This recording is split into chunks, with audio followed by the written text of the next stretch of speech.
So, Jazz Saril, you've got the floor. Thank you. Thank you, Mr. Chair. It truly is a privilege for me to speak to this committee today. I'm proud to lead Canada's oldest and largest disability arts organization, the Indefinite Arts Centre.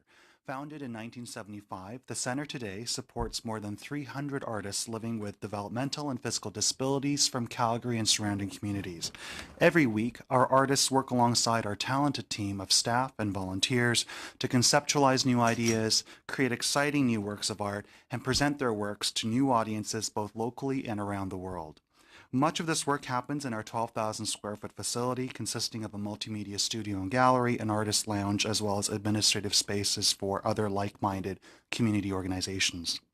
Our annual revenue this year will be around $1.1 million, and the organization currently employs 8 full-time staff and 5 part-time staff, along with approximately a dozen volunteers who support our artists weekly. Slightly under half of our revenues are through an ongoing contract we have with the provincial government, and the rest we raise through granting agencies, foundations, and private donors. Our work, our mission, far outweighs the current capacity and size of our organization. More importantly, we do have a clear goal of becoming a true national resource, where our knowledge and artistic training and creation practices can be shared and implemented in communities across Canada, and where our centre can become a national training and creation hub for up-and-coming and established artists living with disabilities. But this path to grow and to serve what we believe to be a nationwide need is paved with many challenges, challenges that can certainly be overcome, but not without a disproportionate amount of risk, time, and resources. For example, the risk around restructuring to support this growth is that much higher for an organization our size versus one that is 10, 20, or 100 times larger. In our case, we decided to bite the bullet and take that risk, restructuring in the truest sense of the word, so that our HR capacity would be better aligned with serving our artists' needs and our organization's strategic plan. That restructuring was absolutely necessary, and our new team today has made tremendous strides in our organization's development and growth. But that restructuring came at a staggering $150,000 cost, thereby eliminating a large part of our cash reserves and putting our organization in a riskier financial position. Quite frankly, I wouldn't be surprised, though, if there are other organizations our size or similar or smaller unable to make service delivery improvements and search for revenue growth opportunities because they just didn't have the resources or couldn't get the approval to lay off a CEO or a senior manager who has been with that organization for 10, 20, or 30 years. And in my mind, that resulting stagnant, slow death spiral is equally as risky. And what's most upsetting about this reality is that it usually affects organizations that serve the most vulnerable or marginalized in our communities, when in fact they should be the ones supported by our organizations that continue to strive to innovate and improve. With this in mind, I hope the committee and others will consider how to spur innovation and encourage risk-taking across the sector, including smaller but equally important organizations. Time and resources invested towards potential growth can also have a disproportionate impact on smaller organizations than larger ones. For example, larger organizations have dedicated fundraisers and grant writers, capacity that in many cases only results in even bigger capacity. Having worked as a government relations professional for 2 much larger charities in my previous roles, I can also tell you how impactful it is to have dedicated staff to come out to Ottawa to lobby decision makers such as yourselves to influence policy changes that in some cases do squeeze out potential benefits to smaller organizations. I once winced at a LinkedIn post by the CEO of one of Canada's largest arts organizations who, alongside the CEOs of several other large organizations, claimed victory over the increase in the funding cap to the endowment incentives program administered by Canadian Heritage. The very intent of this program was to spur philanthropic giving to organizations who demonstrated a need to become more sustainable by matching contributions dollar for dollar up to a certain cap. The fact that these large arts organizations who have already demonstrated success in securing a sustainable endowment program were able to lobby officials to increase this cap so they can further take advantage while potentially limiting opportunities for organizations like ours is something I can only attribute to the strength and capacity of larger arts organizations. If we can acknowledge that a healthy charitable sector is directly linked to a vibrant, ecosystem of successful players, both large and small, I would ask this committee consider reviewing programs like the Endowment Incentives Program and assess how successful it has been in lifting up and supporting smaller organizations, and whether current criteria that differentiate the professional arts from community arts is fair, relevant, or simply discriminatory. The final point I wish to make is certainly no surprise, and that is the reality that we face as a much smaller organization competing against others for private philanthropic and corporate support. In a province that continues to face economic challenges, I cannot begin to tell you how difficult it has been to expand our revenue sources by seeking philanthropic supporters and corporate sponsors. I know that this challenge is shared across the sector in Alberta and elsewhere, though I believe in many cases there is an added appeal for philanthropists and corporations to support far more well-established charities and those that have wider brand recognition. And in times of scarcity, this is even more ingrained among potential donors. Though there is no silver bullet, this ongoing reality is something that needs to be considered in order to maintain the vitality of our sector. In particular, I'd like to ask the committee to consider different policies or even tax regimes to spur giving to smaller charities, much like the first-time donors tax credit that was implemented to encourage first-time giving. The ability for smaller organizations like ours to scale up can have a resounding impact on communities across our country. In our case, with the work we do, we feel our ability to expand across Canada can be far more effective than having communities start similar programming from scratch and to duplicate efforts to learn, invest in, and implement best practices. Canada's policies should no longer just govern our sector, but provide it with the right environment for this kind of growth and innovation to happen. Thank you. Thank you, Chair. I want to thank all of you. I am so impressed with what I've heard. Mr. Roux, I did not know about indefinite arts, and your presentation was really very important because we need to understand the context of smaller charities.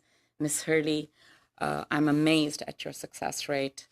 Absolutely fantastic work. And fortunately for me, I know Artscape very well because I live in Toronto. In fact, I want to invite all members of this committee to visit the Artscape in my neighborhood, which has the best farmers market.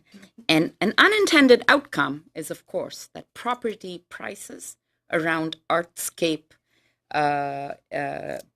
innovations have increased. So it's fascinating.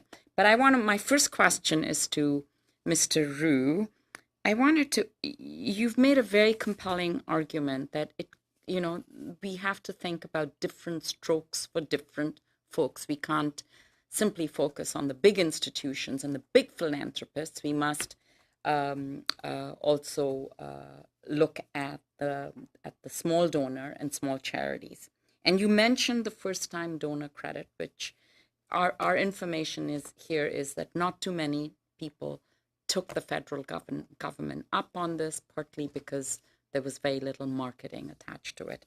I want to ask you what you think about the stretch tax credit, if you've heard about it, which would basically give added incentives to modest donors to donate not just 1 year, but the next year and the next, and every time their donation went up, they would get an additional tax incentive. Is this do you think this idea has some vibrancy attached to it?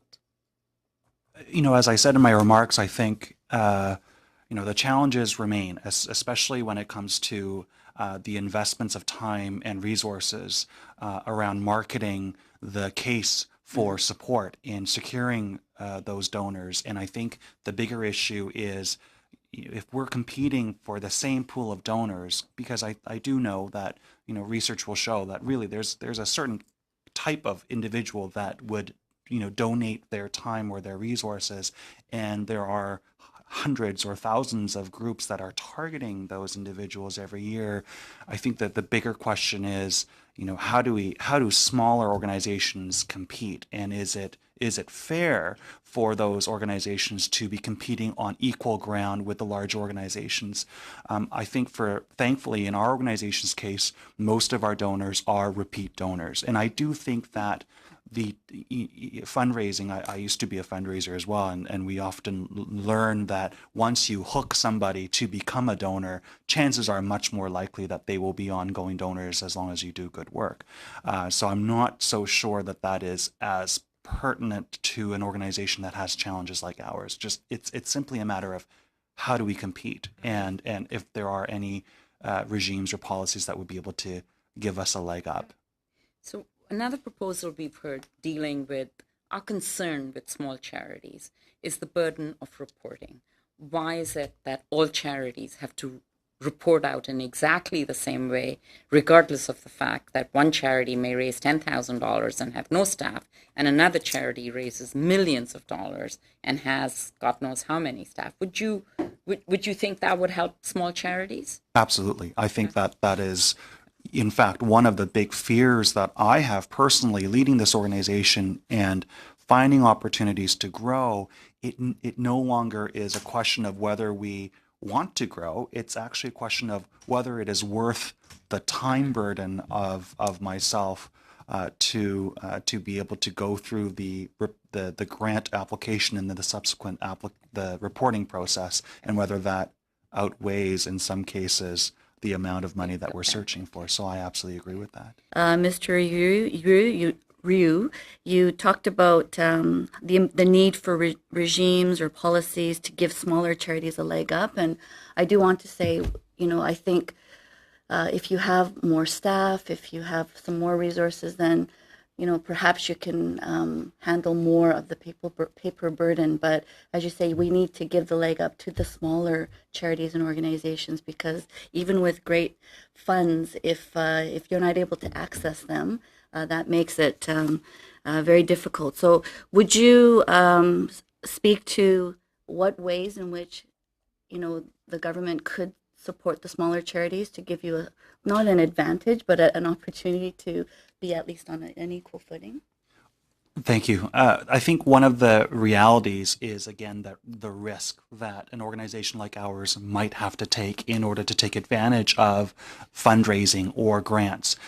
Do we take one staff away from delivering services to artists living with disabilities and hire a fundraiser? Or do we go into debt to finance that employee to properly pay for them in doing that work? I think those are very unfair questions in our case to handle. And so, the reality then that then happens is it all falls usually on the CEO to do the fundraising and do the board relations and do the marketing and do all these things, because the organization doesn't have that capacity. But in many cases, I would confess that I would probably not be doing as optimal of a job on all of those things just because it's thrown on my plate. I think it would be interesting to see either policies or grant opportunities that would allow organizations like ours to actually perhaps take that seed funding to hire individuals who would be able to develop a fundraising program for us, or give us a better understanding of the grant landscape federally or provincially, because again, I can tell you that is something that we are not taking advantage of. And if we wanted to, it would be a matter of taking resources away to actually hire an individual that would be an expert at that. And I don't think that would be very fair to the mandate that we're trying to serve. And again, it comes at a significant risk. Agree. Fundraising scene is not as good as it used to be, obviously, because of the economic situation in Alberta. But when you secure a donor, and the second donation is much easier to get than the first, because of the already bought into the to the message. Has that slowed down generally across all sectors of the Alberta fundraising community?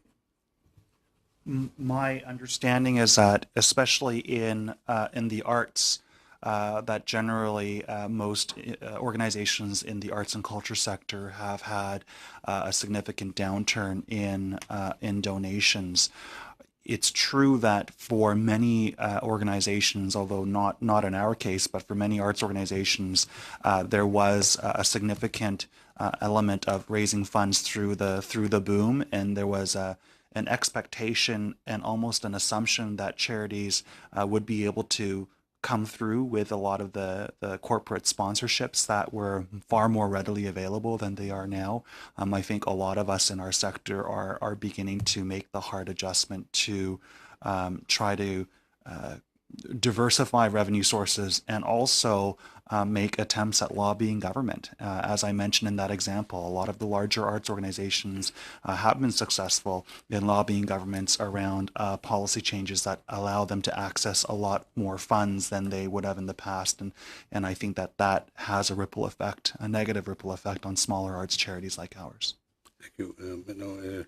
Senator. You were talking about funding, and I mean, we had some interesting experiences with this as a not-for-profit, a funder wanting in-kind, that somehow we were supposed to take money from other contracts or other services that we were doing and provide in-kind for another. So one of the stipulations was, can you match this money, or can you do this other thing? And I wondered if you wanted to talk about that a little bit more, because I think there's a lot more to be said about some of the crazy rules that come with funding that are just, we really like what you're doing, but can you match these outcomes? Here's the outcomes we really want. Can you make your service do that? And I wonder, because this is all recorded and this is part of the evidence, it's at times it gets a little bit interesting.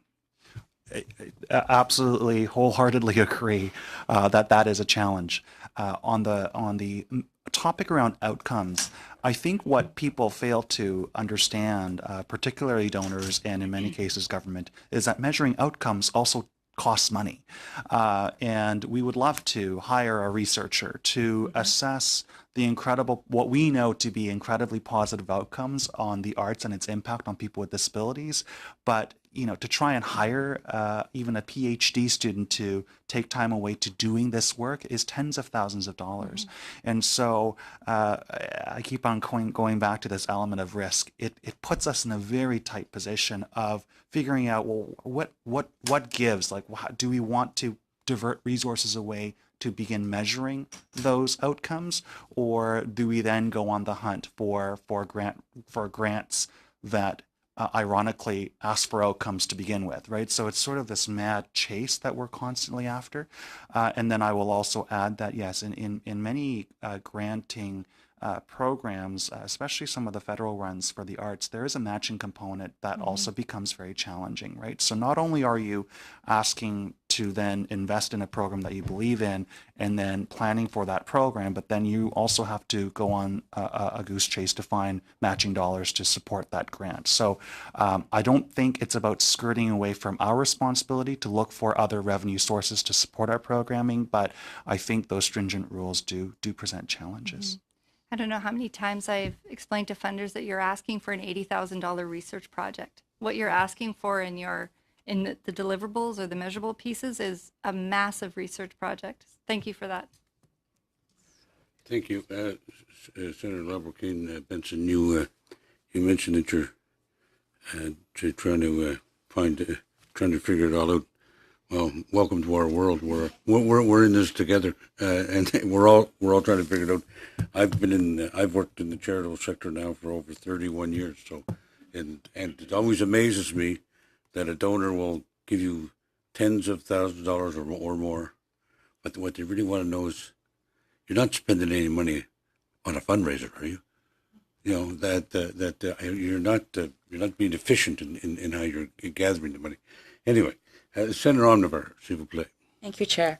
Mr. Ree, I'm very engaged with your testimony, especially the observation you made about bigger charities having a bigger loudspeaker and therefore influencing positively government legislation. And there's nothing wrong with that. That's democracy. But how do we give you a bigger loudspeaker as well? So I'm wondering if you would agree that should this committee make recommendations that benefit larger charities, that we should balance them with a view to making life easier for smaller charities as well.